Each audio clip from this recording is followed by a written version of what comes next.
ये इतना तकलीफ दeh क्यों है? क्यों मैं खुश क्यों नहीं रह सकती?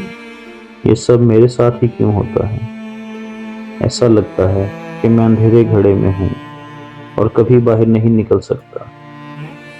شاید مجھے اپنے آپ کو مار لینا چاہیے، کیونکہ یہ زندگی جینے کے لائق نہیں ہے۔ کسی کو پرواہ بھی نہ ہوگی اگر میں چلا جاؤں تو۔ ٹھہر جائیے، ایسی سوچوں کو اپنے اندر آنے نہ دیں، کیونکہ اس طرح کی سوچیں جو کہ آپ کو سٹریس میں لے کر جاتی ہیں یا انزائٹی میں لے کے جاتی ہیں، یا تو وہ ابلیس کی طرف سے آ رہی ہیں، یا پھر آپ کی اپنی ایموشنل ڈسٹربنس کی وجہ سے آ رہی ہیں، یا پھر آپ کی زندگی گناہ میں اس قدر گری ہوئی ہے کہ وہ گناہ کی سرشت کی وجہ سے آپ کو اس طرح کی سوچیں آ رہی ہیں۔ لیکن آپ یہ ضرور یاد رکھیں، خدا کا کلام ہمیں بتاتا ہے کہ وہ ہم سے پیار کرتا ہے۔ خدا کی محبت کو یاد کریں۔ یوحنا کی انجیل اس کے 10 باب اس کی 10ویں آیت میں ہمیں یسوع مسیح نے بتایا ہے کہ چور نہیں آتا چرانے اور ہلاک کرنے، لیکن میں اس لیے آیا کہ تم زندگی پاؤ اور کثرت کی زندگی پاؤ۔ یسوع مسیح ہمارے لیے اس لیے آیا تاکہ ہم کثرت کی زندگی پائیں، اس لیے نہیں آیا کہ ہم اپنے آپ کو قتل کر لیں۔ اس نے ہمارے لیے اس دنیا میں آنے کا اور اس دنیا میں جانے کا ایک وقت مقرر کیا ہے۔ اس کا مطلب یہ نہیں ہے کہ ہم اپنی مرضی خود کریں اور یہ کہیں کہ یہ ہماری زندگی ہے، ہم جب چاہیں مر جائیں۔ یہ گناہ ہے، آپ نے اس گناہ کو نہیں کرنا۔ جب آپ کو اس طرح کی سوچیں آتی ہیں تو آپ نے اپنے آپ کو خدا کے کلام کی طرف ڈائیورٹ کرنا ہے۔ سب سے پہلی چیز جس پر آپ نے دھیان دینا ہے وہ ہے اوپر کی طرف دیکھیں، کیونکہ ہمارا خدا، ہمارا آسمانی باپ جو آسمان پر موجود ہے، وہ قدرت رکھتا ہے کہ وہ ہمیں ان سوچوں سے چھٹکارا دلا سکے۔ اگر آج آپ اپنے مستقبل کو لے کر سٹریس آؤٹ ہوئے ہوئے ہیں اور مستقبل کی وجہ سے ڈپریشن میں جا رہے ہیں اور اس لیے آپ یہ فیصلہ کرنے لگے ہیں کہ اب آپ اپنی زندگی ختم کر لیں گے، تو ٹھہر جائیں۔ مستقبل تو خدا کے ہاتھ میں ہے۔ کیا آپ خدا پر بھروسہ نہیں کرتے؟ کیا آپ اس پر شک کر رہے ہیں؟ شک جو ہے وہ ابلیس کی طرف سے ہمارے اندر آتا ہے۔ آپ آگے عدن میں دیکھیں، اس نے آدم اور حوا کو کنفیوژن میں ڈال دیا، شک میں ڈال دیا کہ خدا نے تمہیں کہا ہے کہ تم مر جاؤ گے لیکن تم نہیں مرو گے اور تم خدا بن جاؤ گے۔ یہاں پر وہ کنفیوژن اور شک لے کر آتا ہے۔ شک ابلیس کی طرف سے ہے، اسی لیے اپنی زندگی میں شک کو نہ آنے دیں بلکہ خدا پر مکمل بھروسہ کریں۔ اور اگر آپ اپنے ماضی کو لے کر پریشان ہیں تو جو ہو گیا سو ہو گیا، اس سب کو بھول جائیں اور آگے کی طرف دیکھیں، اوپر کی طرف دیکھیں، اپنے خدا کی طرف دیکھیں جس نے آپ کو اس زمین پر پیدا کیا ہے۔ آپ بلا وجہ پیدا نہیں کیے گئے، آپ کسی حادثے کی وجہ سے اس دنیا میں موجود نہیں ہیں، اور ایسا نہیں ہے کہ کوئی آپ کو دیکھ نہیں رہا۔ اس خیال کو اپنے دماغ سے نکال دیں جو کہ ابلیس کی سوچ یا آپ کی ایموشنل ڈسٹربنس کی وجہ سے آپ کے اندر آ رہا ہے کہ آپ کو کوئی نہیں دیکھ رہا یا آپ سے کوئی پیار نہیں کرتا ہے۔ آپ سے پیار کرنے والا ہے، اور وہ ہے آپ کا آسمانی باپ، وہ ہے ہمارا خدا، جس نے اپنا اکلوتا بیٹا دینے سے بھی دریغ نہیں کیا۔ اس نے تو اس کو بھی دے دیا تاکہ ہم بچ جائیں، تاکہ ہمارا کفارہ ہو جائے۔ تو یہ کیسے ہو سکتا ہے کہ وہ آپ کو بھول گیا ہے؟ اسی لیے جب کبھی آپ کو یہ لگے کہ آپ کے پاس کوئی بھی نہیں ہے تو خدا کے کلام کو پڑھیں، خدا کی طرف نظر کریں، خود سے چیزوں کو کنٹرول کرنا چھوڑ دیں۔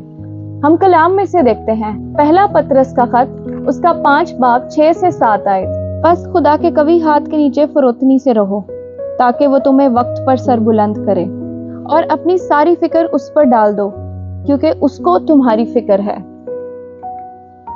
سو میرے بہنوں بھائیوں، آج اگر آپ مجھے سن رہے ہیں اور آپ کے ذہن میں اس طرح کے خیالات چل رہے ہیں تو خداوند کا کلام کہتا ہے کہ خدا کو ہماری فکر ہے۔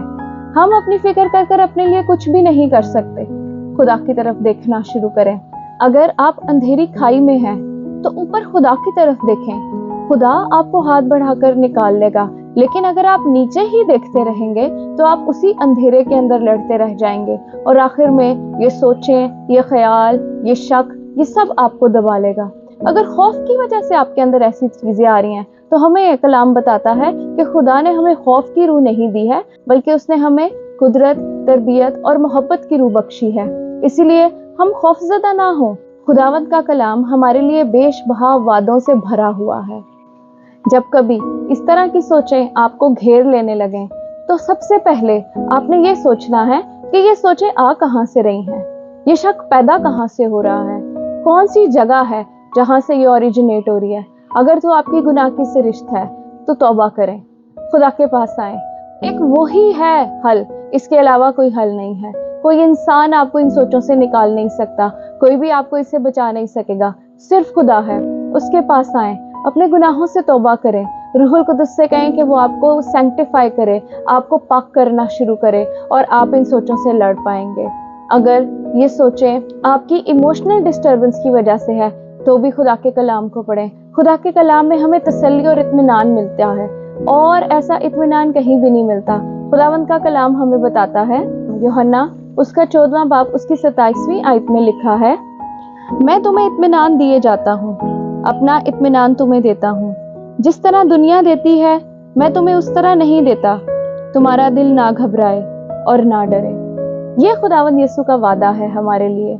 हमें घबराना नहीं है बल्कि खुदावंद का इत्मीनान लेना है, वो इत्मीनान जो दुनिया में मौजूद नहीं है। अगर आपको लगता है कि आपके फाइनेंशियल मसाइल का हल हो जाएगा तो आप ठीक हो जाएंगे, लेकिन नहीं, कलाम के मुताबिक इत्मीनान सिर्फ और सिर्फ यीशु मसीह देता है।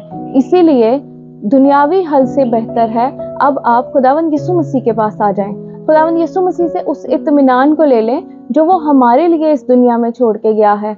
हम निहायत ही प्रिविलेज्ड हैं कि यीशु मसीह ने अपना सुकून और इत्मीनान हमें बख्शा है।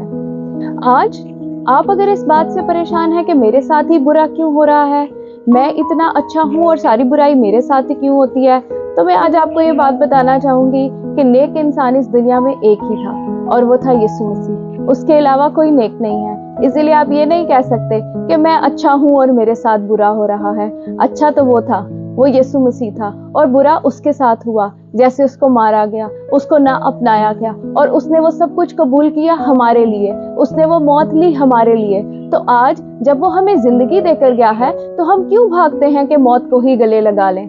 उसने हमारे लिए मौत नहीं रखी है, उसने हमारे लिए जिंदगी रखी है। इसीलिए अपनी सोचों को ओवरकम करें, खुदा के कलाम के अंदर गहराई में जाएं, गहरे में जाएं, एक आयत लें और उस पर सोचना शुरू करें, उसको बार बार अपने अंदर दोहराना शुरू करें। यूहन्ना 10:10 में यीशु मसीह ने कहा है, मैं इसलिए आया कि तुम जिंदगी पाओ। अपने आप को ये याद दिलाएं कि यीशु मसीह इसलिए आया कि मैं जिंदगी पाऊं, इसीलिए मैं ये गुनाह नहीं करूंगा या मैं ये गुनाह नहीं करूंगी, मैं अपने आप को खत्म नहीं कर सकती। रसूलों की जिंदगी देखें, कैसी मुश्किल गुजारी उन्होंने, किस कदर उनको मारा पीटा गया, किस कदर उनको दबाया गया, उनको सताया गया। तो उन्होंने क्या किया? क्या उन्होंने ये कहा कि हम तो इतने अच्छे हैं फिर हमारे साथ ऐसा क्यों हो रहा है? क्या उन्होंने ये कहा कि हम तो यीशु तेरे ही कलाम को फैला रहे हैं, हम क्या बुराई कर रहे हैं, तो फिर हमारे साथ ऐसा क्यों जुल्म सितम हो रहा है, हम क्यों ये कैद बर्दाश्त कर रहे हैं? लेकिन आप उनकी जिंदगियों में देखेंगे, उन्होंने जो कुछ भी सहा, उन्होंने आखिर में यीशु मसीह के नाम को ऊंचा किया, उन्होंने खुदा के नाम को जलाल दिया और उन्होंने सब कुछ शुक्रगुजारी से अपने अंदर लिया, क्योंकि वो ये जानते थे कि जो काम यीशु मसीह ने उनके लिए किया है उसके आखिर में उनके लिए हमेशा की जिंदगी है। इसीलिए आज आप इनकरेज हो, उनकी जिंदगी पर गौर करें, किस कदर सताया जाता था उनको, किस कदर मारा जाता था उनको, लेकिन उन्होंने अपने अंदर यीशु मसीह के इत्मीनान को रखा हुआ था।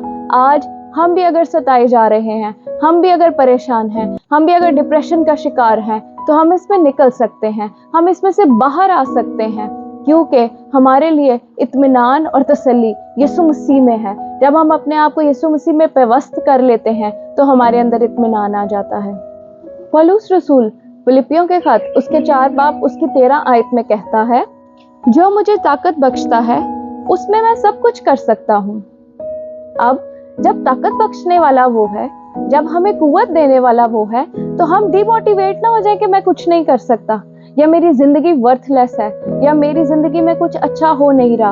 हम उससे कुव्वत लें और उससे कुव्वत लेकर हम सब कुछ कर सकते हैं। और खुदावंद का कलाम सच्चा है, वो हर सिचुएशन में सच्चा साबित होता है। यूहन्ना की इंजील उसका 16वां बाब उसकी 33वीं आयत में फिर यीशु मसीह हमें कहता है, मैंने तुमसे ये बातें इसलिए कहीं कि तुम मुझ में इत्मीनान पाओ। दुनिया में मुसीबत उठाते हो, लेकिन खातिर जमा रखो, मैं दुनिया पर गालिब आया हूँ। जब यीशु मसीह ने, जब वो दुनिया में था, तो उसने दुनिया में मुसीबत उठाई, तो हम तो कुछ भी नहीं है उसके सामने। हम फिर भी मुसीबत उठा रहे हैं, लेकिन हम शुक्रगुजार हैं यीशु मसीह के कि वो हमें अपना इत्मीनान, अपनी तसल्ली दे के गया है। हम उसके शुक्रगुजार हैं कि वो अपने रूहुल कुदस को हमारे लिए छोड़ के गया है, जो हमारा कंफर्टर है, जो हमें तसल्ली बख्शता है, जो हमें गाइड करता है। रूहुल कुदस के फल में से एक फल है सब्र। अब सब्र का फल कैसे पैदा होता है? फल का एक प्रोसेस है। बीज बोया जाता है, एकदम से वो पैदा नहीं हो जाता। किसी के दुआ करने से एकदम से फल नहीं निकल आता, उसका एक प्रोसेस होता है। जब तक डाली उस दरख्त के साथ पेवस्त रहती है तो उस डाली पर फल निकलता है, और फिर फल पहले छोटा होता है। आम है, पहले वो खट्टा होता है, उसको वक्त लगता है पकने में, और फिर वो मीठा हो जाता है। इसीलिए कभी कभार हमारे ऊपर मुश्किलात इस वजह से भी आ रही होती हैं कि रूह के फल हमारे अंदर पक रहे होते हैं, और रूह के फलों को पकने के लिए एक प्रोसेस में से गुजरना जरूरी है। कभी कभार हमें मुसीबत उठाना जरूरी है। इसीलिए आज अगर आप मुसीबत उठा रहे हैं तो इब्लीस को अपने ऊपर गालिब ना होने दें। अगर आप इन सोचों से मगलूब हो जाएंगे और अपनी जिंदगी ले लेंगे तो इब्लीस जीत जाएगा, और हमें उसको जीतने नहीं देना, बल्कि कलाम कहता है कि हम उसका मुकाबला करेंगे और वो हमसे भाग जाएगा। तो मुकाबला हम कैसे कर सकते हैं? मुकाबला इब्लीस का सिर्फ और सिर्फ खुदा के कलाम से है। इसीलिए सब चीजों को छोड़ दें। ये जो सोचें, शक, ख्याल आपके परेशान कर रहे हैं और आपको मौत की तरफ धकेल रहे हैं, इनको एक साइड पर करें। आपको खुदा ने कुव्वत बख्शी है और वो कुव्वत बख्श रहा है आपको, उससे कुव्वत मांगे। यीशु मसीह के इत्मीनान को लें अपने अंदर, रूहुल कुदस की मदद को लें, उसकी तसल्ली, उसके इत्मीनान को लें, और उठ खड़े हों फिर से और इस मौत का मुकाबला करें। जैसे यीशु मसीह ने मौत और कब्र पर फतह पाई, उसी तरह से ये जो मौत की रूह है जो आपके पीछे पड़ी है, कि आपकी जिंदगी को खत्म कर देना चाहती है, मेरे अजीजों उठ खड़े हों और इसके खिलाफ लड़ें, और अपने आप को खत्म ना करें, अपनी जिंदगी को खत्म ना करें। आपके मसाइल का हल खुदकुशी नहीं है। खुदकुशी एक गुनाह है, ये कोई हल नहीं है। इसीलिए मैं आपसे रिक्वेस्ट करूंगी, खुदा के कलाम पर तवज्जो करें, ऊपर खुदा की तरफ देखना शुरू करें, चीजों को अपने कंट्रोल से छोड़ दें। खुद अपनी चीजों को कंट्रोल करने की कोशिश ना करें, बल्कि खुदा पर भरोसा करें। अपनी सोच समझ पर तवक्कल ना करें, खुदा पर भरोसा करना शुरू करें, तो खुदावंद का कलाम आपको आजाद करेगा।